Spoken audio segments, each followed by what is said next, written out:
Book 101 review. Book 101 is all about the books that I read for the last 40 years. And today I have my special guest.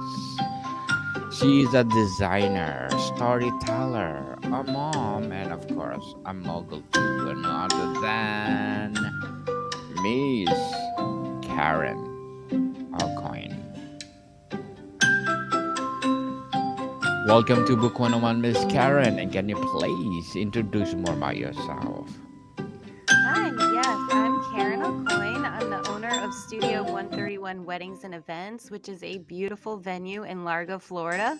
And I also own my passion project business called Joe Bell, named after my two kiddos, Joseph and Isabel. They are my biggest inspiration and they make me follow my passions. Miss Karen Aucoin, thank you so much for sharing your knowledge and wisdom to the world.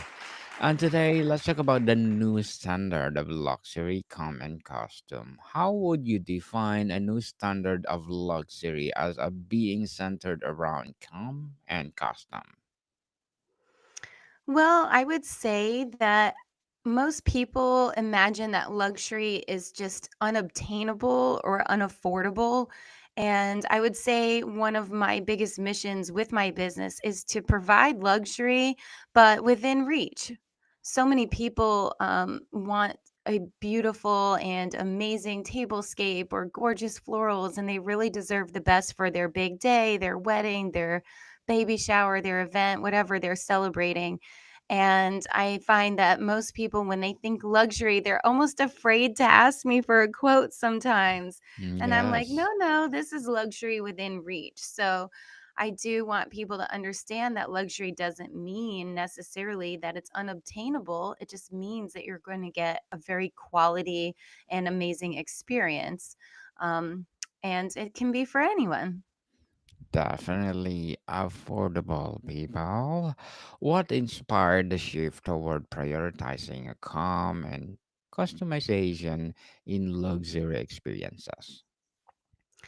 Well, I know when I grew up, I was never raised with, silver spoon in my mouth, so to say. I was always taught that you have to work really hard to get anything you want, which is a major mindset shift. I kind of was raised with that poverty mindset.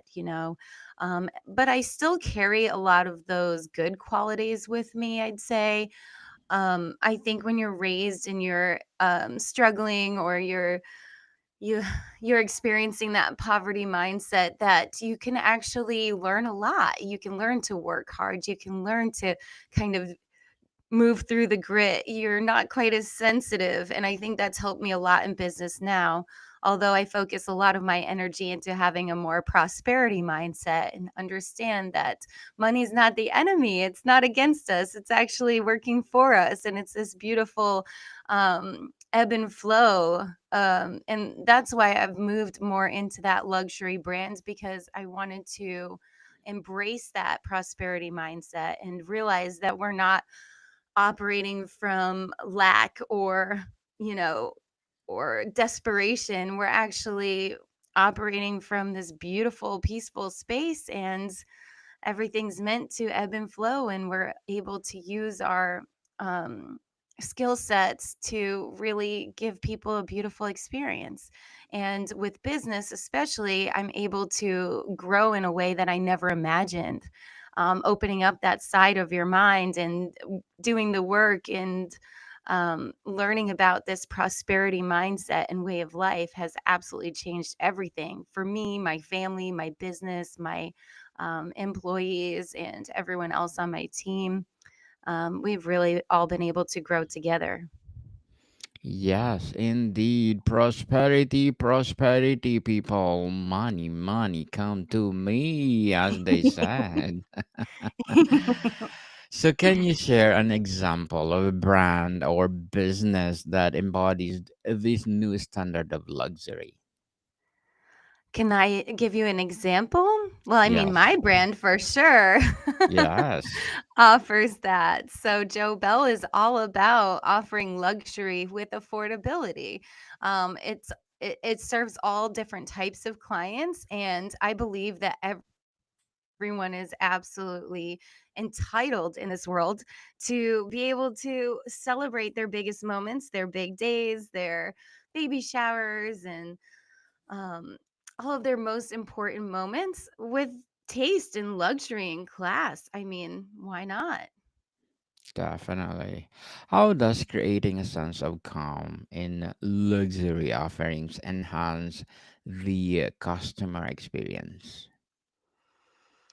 Well, I think one of the most stressful things, especially for my brides, is that they are constantly overwhelmed with the amount of choices they can have. And getting bombarded by commercials and advertisements and all of the social media and all of the push when it comes to weddings. It's such a huge market and it can become so overwhelming. So I know when one of my client comes to me and hires me for a project, I tell them that they're going to feel an immediate sense of calm and relaxation, and they don't have to continue searching and researching and getting overwhelmed anymore. That we really take their whole experience, we listen to them, and we give them something that represents them really well, and that they can fully trust us in handing over that important moment because we realize and understand how special it really is.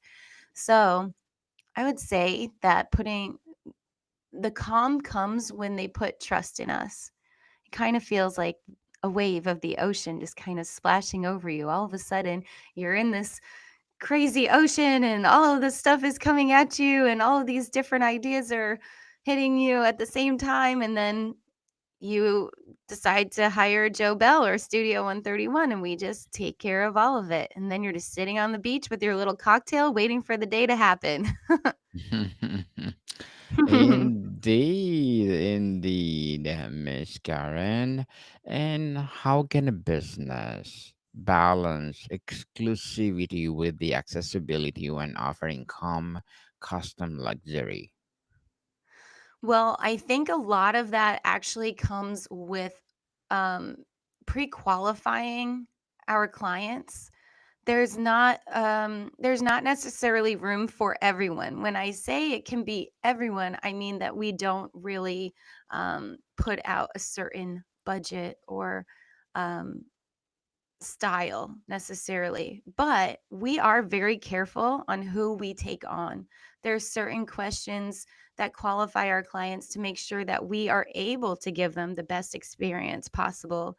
There's certain clients that don't meet our criteria or qualifications because they may not be the right fit personality wise, or they may be asking for something that we don't feel confident in delivering, or there just may be other signs or red flags that we really look for when we're interviewing a client to take them on.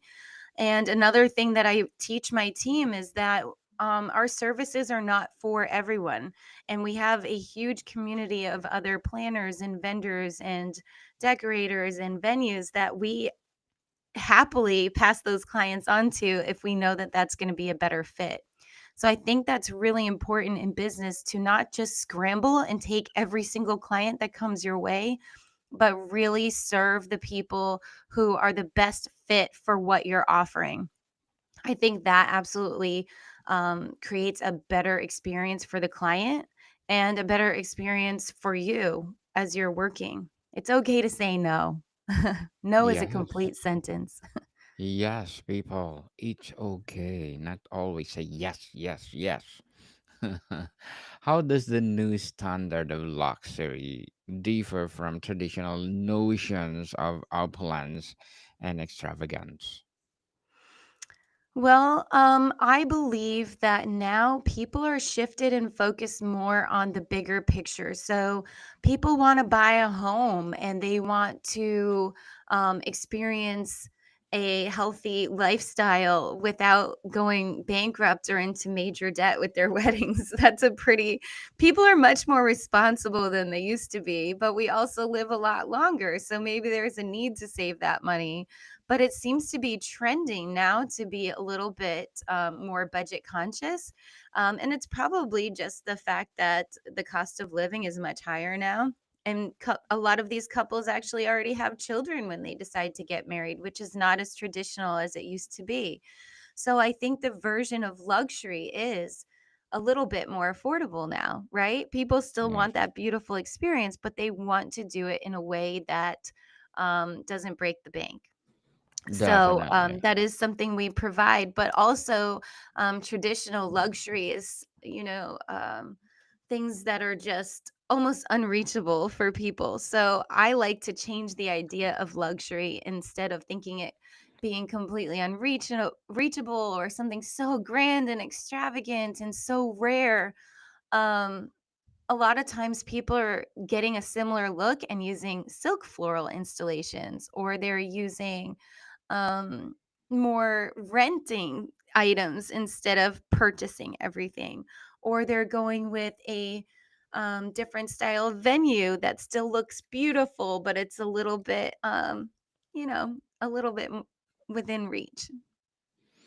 Miss Karen, how can technology like AI or bespoke design tools enhance the delivery of customized luxury?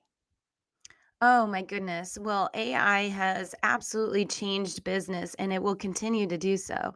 I am a big fan. I just always have to make sure I relay to my clients that if I give them a sketch or an outline or a design, that they understand it's not an actual real picture. I've had some confusion from time to time, but the way that it works and it can take your ideas from your head and deliver my clients with an actual image of what they may be getting is extraordinary. It takes a lot less time to be able to provide an idea, an image, a mood board, and a quote to people to get that initial consultation going and their initial idea and plan going than it used to. Um, and it helps develop trust and give them a better portfolio right away. I use AI for many different types of my business. I'm a bit ADHD and hyperactive, and my mind is very creative. So oftentimes when I'm trying to explain things to my team, they look at me like I have six heads. And I've actually trained myself to talk to chat or AI to help put all of my thoughts in order and put them in a way that other people can read it and understand it very easily. So it's been a really good tool in helping me grow and scale my business. It helps me with my SOPs, delivery, design, install directions. Obviously, it's still just artificial intelligence. So you have to be very careful while using it that you're not giving false expectations or false information. And sometimes I think it has the hiccups or something because it's just not always perfect. But when you have amazing human minds and creative minds using this as a tool, not as a replacement, but as a tool, I think that the options are absolutely unlimited right now. I think the potential for growth and scalability is skyrocketed. And I know with my amazing um, broad imagination and creativity, it helps ground me and grounds my ideas into things that are feasible and helps me with my step by step processes as opposed to just these big ideas that sometimes get lost. Indeed, outstanding people. AI is our breakthrough in the 21st century. Miss Karen, as a designer, storyteller, a mom, and a mogul, what are your short term and long term goals? Okay, well, I would say my short term goal is actually at the venue here. I created what we call a home based partner program. The home based partner program is basically a way for other planners in the community and in this area to utilize my venue as an extension of their own. a lot of the planners around here are meeting people at coffee shops and other venues and trying to do these beautiful setups and designs in their living room.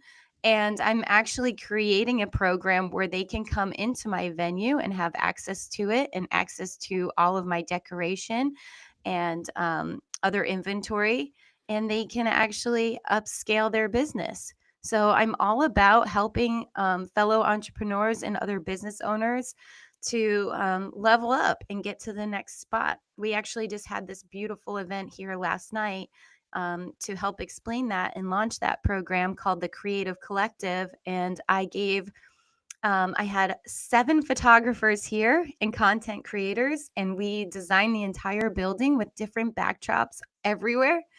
And everyone got to come in and get beautiful new headshots and styled pictures and beautiful content to up level their businesses.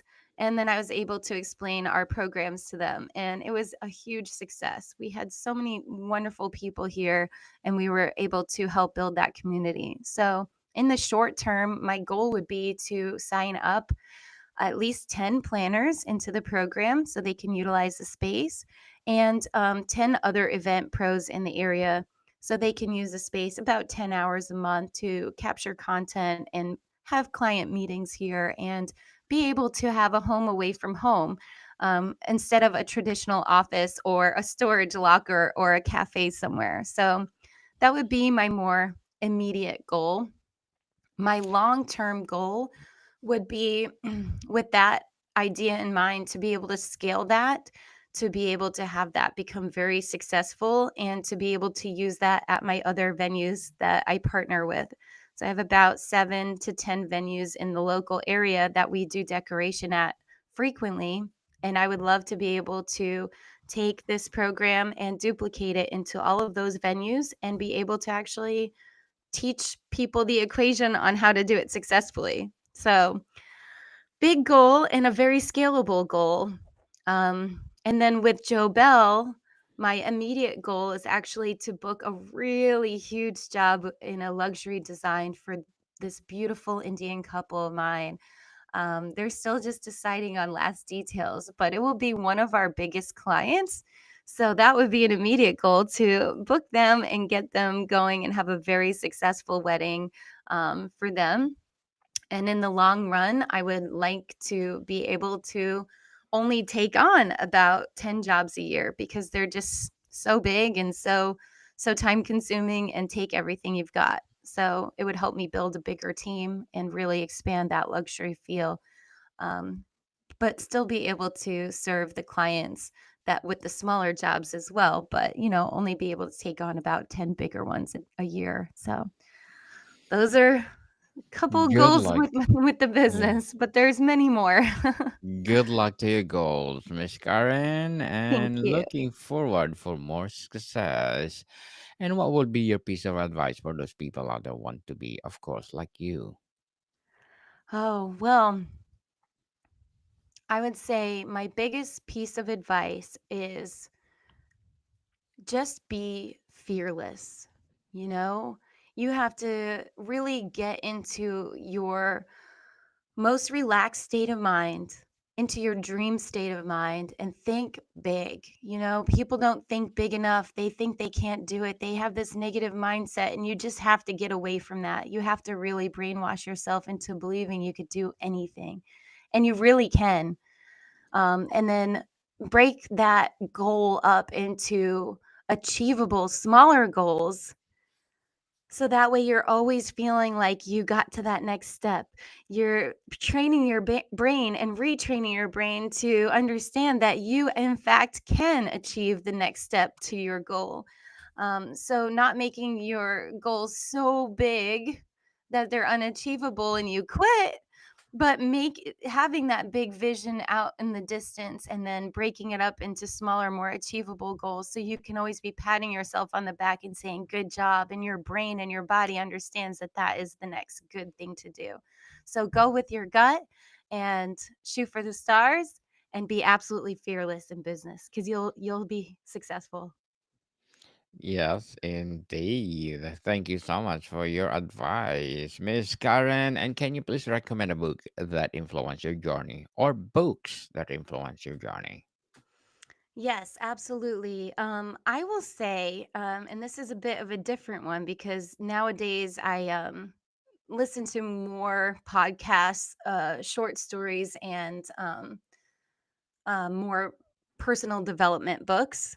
But I will say my favorite book of all time is called White Oleander, and it has nothing to do with mindset or personal development, but it's my favorite book because it helped me heal from a lot of the things that I went through in my past. So it's a beautiful story. It's fiction, but based on a real story, and it's about a girl who has a very difficult childhood. But I found her character very relatable, and in the story, she's an artist as well, and she goes through a series of difficult times. And she always comes out on the other side more creative, more beautiful, and she never loses her heart and her passion for the creative side of her. So that would be my number one recommendation just because of how beautifully it's written. And these days, I'm all about really leaning into my creativity and following my heart and my gut and embracing how different I am and how different everyone can be and embracing that side of you because that is what shines through and people love to hear your story. So that would be my number one recommendation is White Oleander by Janet Fitch. There's several other books that I recommend. Of course, there's Rich Dad Poor Dad. There's The Ways to Reach $1 Million. There's just so many books. Anything in that personal development list is a must read. And often, if I don't have as much time to read as like I would like to, or like I used to, I actually go to a blink list. And the blink list has all of your most amazing books in a very short summary of about 15 minutes. So you can actually read a book every single day on your way to work. It's like the Yeah. Cliff Notes. Yes, But it's a good people. recommendation because I know when you're really busy and you're, trying to get the kids to school or work or get to work on time, it's a great way to still feed your brain, even on a smaller level. Thank you, Miss Karen, for your recommended books. And what mindset shift are required for entrepreneurs to embrace this new standard of luxury? The mindset shift is certainly going from fight or flight mode into a prosperity mindset. People will not buy from you, people will not trust you, and you will not be able to handle the amount of work that you need to do in order to deliver a luxury experience if you are still in fight or flight mode or you're not trusting yourself. So the major mindset shift that needs to happen is your personal development, your personal trust in yourself, and the ability to say yes and be positive and know without any shadow of a doubt that you're going to be successful. Well, Miss Karen, before we wrap up our discussion for today, I'm inviting you to please do listen to my other podcast, people. My other podcast, because my abstract essay is already in fifth season, abstract poetry in second season, and my book 101 review in fifth season too. Comedy 101 in second season, and my food 101 in fifth season as well. Geography 101 in second season, and my baby podcast Law 101 and Mental Health 101, Love Letters in third season, and my movie 101 review and music 101 in fourth season, and my science 101 and sex 101 in its first season. Please listen to them wherever you listen your podcast. Miss Karen, for businesses looking to adopt this approach, what's one actionable step they can take to start offering custom luxury? I would say the first step is design an offer. Design a package or an offer that really is going to make you shine and make you feel the most comfortable delivering, and do a 3-tier package and just start selling it. Trust yourself and just go for it. And you'll be surprised at what you can accomplish. Definitely, Miss Karen Aucoin. Thank you so much for sharing your knowledge and wisdom to the world. So, can you please invite our listeners to support your advocacy, your business, or any projects that you're doing right now?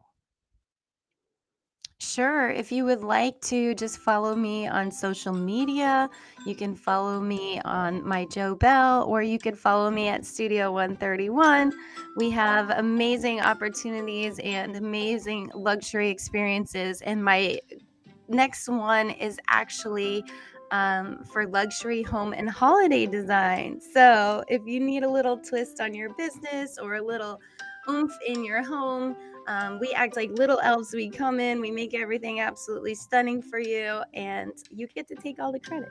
So check us out. Yes, yes, people. It start to be have a luxury in everything. So, Miss Karen, thank you so much for your time. And people, let's support Miss Karen Aucoin because if you support her, for sure, more and more and more empowering advocacy to come, more and more empowering luxury business to come. So, Miss Karen, thank you so much for your time. Thank you. More to come, people. See you soon.